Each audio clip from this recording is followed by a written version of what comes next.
শয়তান কোথানকার তোর বাপের জিগাস।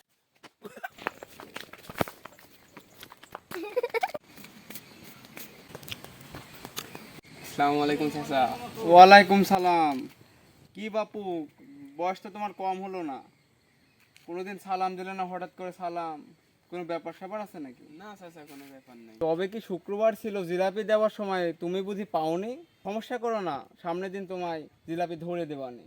না চাচা, জিলাপির কথা না, অন্য কথা। তবে কি তোমার কোনো মেয়ে পছন্দ হয়েছে নাকি? তোমার বাপের সাথে আমার সম্পর্ক ভালো, বাপেরে আমি সুদের টাকা দিছি, কিন্তু টাকা চাইলেই বলে দেবানি দেবানি, কবে যে দেবে টাকা?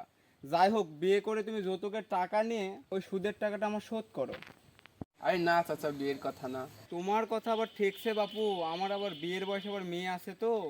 তেমন কিছু না চাচা, একটা প্রশ্ন করি। প্রশ্ন করো বাপু, আমি আবার ডায়াবেটিক্স রোগী তো, বেশিক্ষণ দাঁড়িয়ে থাকতে পারি না। চাচা, আমি আবার শুনলাম আপনি নাকি অনেক পড়াশোনা করছেন।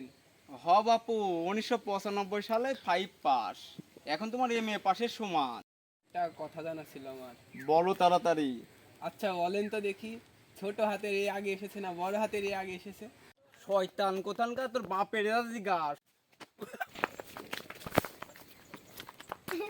আমি আবার ভাবছিলাম সুদের টাকার কথা বলবি। আমি 20 বছর আগে সুদের কারবার ছাড়ছি, ওই টাকা এখনো তোর বাপ দেয় নাই। নামাজ পড়ে বাড়ির যাচ্ছি, সুদের কথা বলে আবার ইমান থাকবে না। নাউজুবিল্লাহ নাউজুবিল্লাহ।